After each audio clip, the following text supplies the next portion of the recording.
Let's talk about how to determine the right approach to using Facebook for your business, specifically to you, for the business that you own or market or manage, your product, your customers, your industry, and also to your budget, whether it's the time or the money that you're willing to put into running a Facebook page. So, what is the right approach? Facebook has a lot of features, there's a lot of different ways you can use it. So, it's important to really think about how you are going to, because there isn't just one way. It's being really strategic about how you're going to make this platform work for you and for your goals, and then kind of sticking with that plan. We think about it in two different ways, that there's kind of two different approaches on a general broader sense. There's two ways that you might use a page or that you might create content and be active on Facebook, and you need to determine which one's best for you, and then really stick to it, because there's a lot of things that come along with that decision, whether it's how you measure success or the activities that you're going to be engaged in. There's a lot of things that you need to stick to once you've kind of made that decision. The way that we think about the two different ways we use a Facebook page is that you can either be a content channel or you can use it as a persuasion page. So remember these two terms. We're going to use them a few times throughout this video. We're talking about your Facebook page being used as a content channel or using it as a persuasion page. Those are the two different ways. So what's the first one? What's content channel? A content channel is using it because your audience is going to see your efforts because they follow you. There's a couple different ways that people are going to be able to discover you on Facebook and see the posts that you create and see your profile. One of them is they see your efforts because they follow you. So if we're going to focus on using this page to create content for the people because they follow you, then we're going to take this content channel approach. So why do they follow you? They follow you because they're supporters. So if we think that we're going to have some followers based on the fact that they're supporters and we want to create content for them, then we would take this content channel approach. So supporters would mean it's probably those first 30, 40, 50 followers you get if you start a new Facebook page, because it's friends, it's family, it's your most loyal customers. We kind of call them those super fans, the people who are big supporters of what you're doing. They're going to follow you. They're going to like everything you share because they are supporters of you. You're not going to have a very large base of these. It's going to be a very narrow, small little base of these type of amazing people, but they are going to follow you. And you don't really have to do much to earn these people because they are supporters of you. The downside to this audience and these supporters, these followers to your page, is that they're already converted. These are friends and family and fans and customers who are going to use you whenever they need your product or service already. So creating a bunch of content for them is not really going to help the financial benefits of your business. You're not necessarily going to create more customers or more frequent customers, because these are people who are already loyal to you and to your business.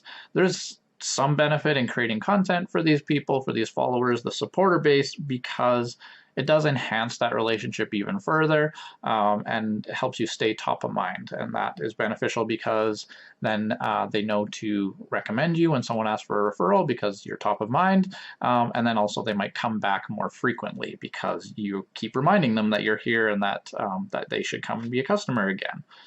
But the other reason, the bigger reason that someone might run their page as a content channel is for this other follower base, people that follow you because you create content they enjoy. And this is where we can expand the reach that we have with our Facebook page, with our content channel, because it's not just that very loyal small group of supporters.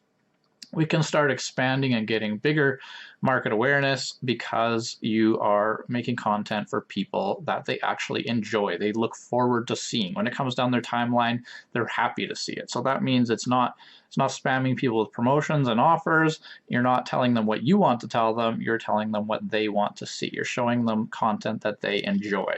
So and that's why we call this the content channel approach, is because it's all about creating the content that people actually enjoy. The benefit of this is that it really can build a great relationship with people. You're going to stay top of mind because they're engaging with you on a weekly basis. You're going to really build a lot of depth to that relationship and loyalty because you're taking this approach and they enjoy interacting with you. So this is really good for the type of business that has a long sales cycle. An example would be like a home builder, maybe a financial advisor, maybe a heavy equipment dealer, something that you're not just going out and purchasing every week. It's something that has quite a long sales cycle, and it's something you think about for a long period of time. And you probably want to get to know, you want to research, you want to get to know the person, the business behind it. And so you might follow them because you like the content they enjoy, but then you're going to build that relationship over months and maybe years before they finally decide, yeah, you are now my preferred choice because of all this relationship building.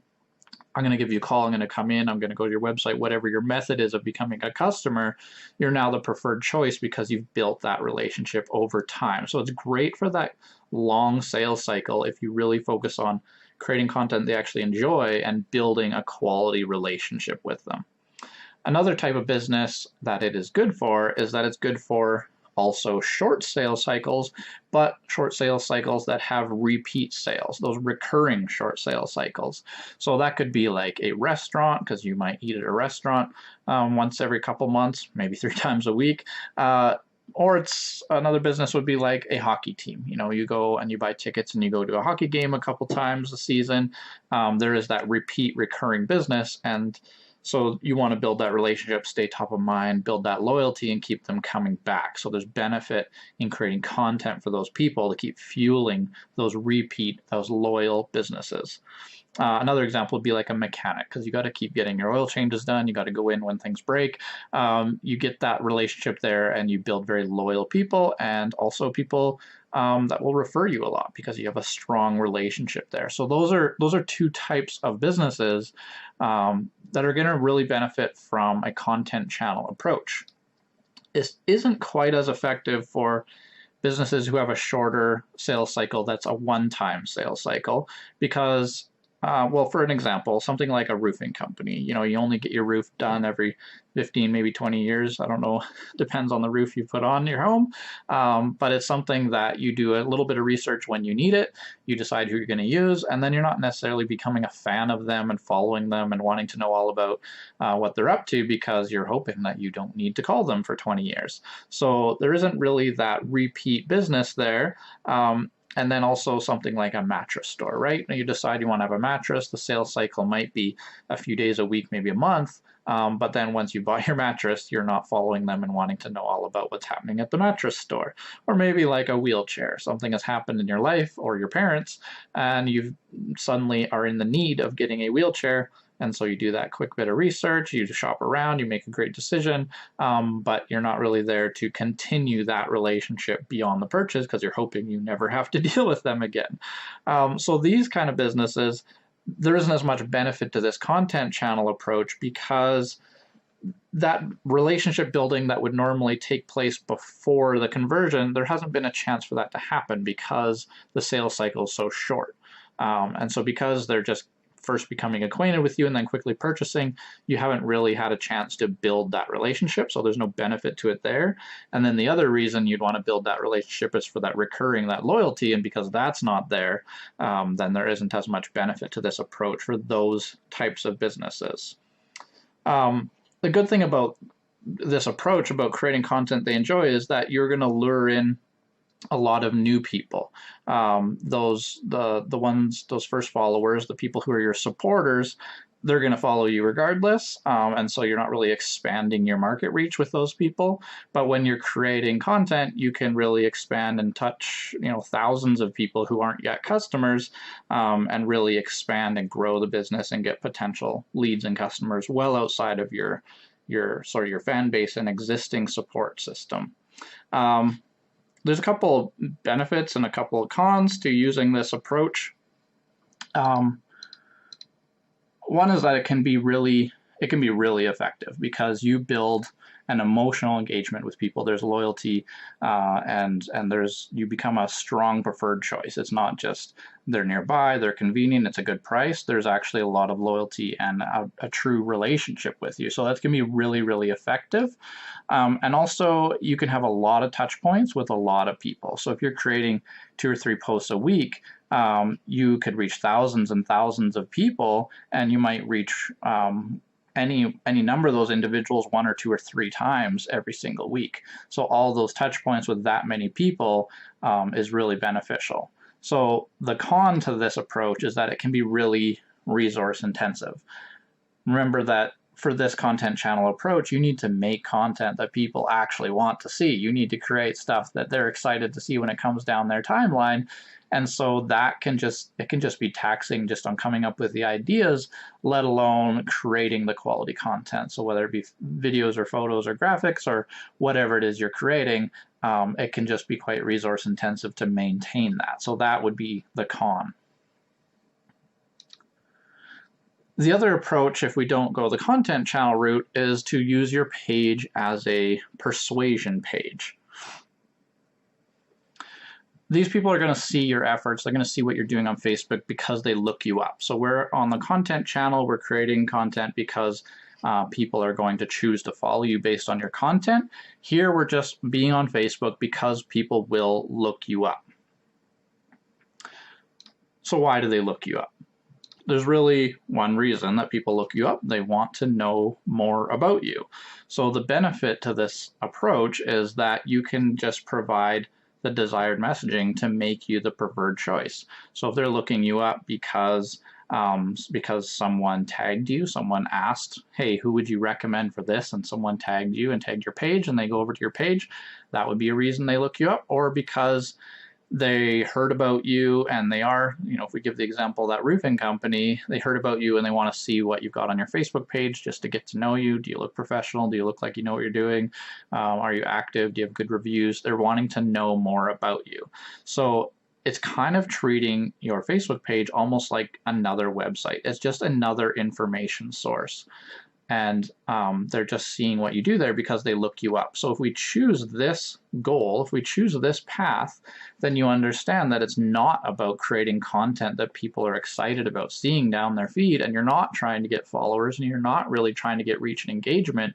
You're just creating a place, another digital asset where people can come and look you up and find out more about you. So that can sound really appealing.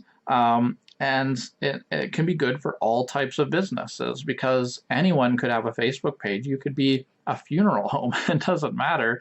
You're probably not going to have a lot of success on the content creation side if you're trying to get followers to a funeral home. But if you're a persuasion page, people might look you up to see who are the people inside this business. What does it look like? What are the reviews?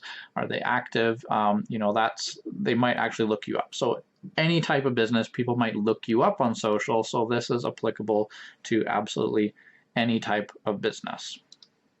The pros and the cons of this approach is the pro is it's a lot less resource intensive. All you really need to do is have an active profile. You're going to have a cover image that tells people more about your business, that looks professional, that tells them the features and the benefits of what you do. You're going to have very limited amount of posts just so that they know that you're active, but you're not trying to post to your followers because you're not caring about followers. You're just maintaining this page so people can find you when they look you up. So you're just using it to persuade people. So it's not about creating content people like. So that's a lot less resource intensive. It's easier to manage. And you'll notice that these are the exact flip of the positives and negatives of the other type of Facebook management, because a negative is that it's less impactful. You're only going to be visible to people when they look you up. There's going to be a lot fewer touch points. You're not getting your content in front of thousands of people because you're actually just sitting there waiting for people to look you up and land on your page. So it's less impactful because it's just another information source. You're not really building a relationship. It's kind of a repeat of what might be on your website or Google My Business, just continuing to reinforce that important messaging, but it's not as impactful as building that relationship, showing and really getting that loyalty and getting a deeper connection with people. And then, like I say, a lot fewer touch points because you're just relying on people looking you up.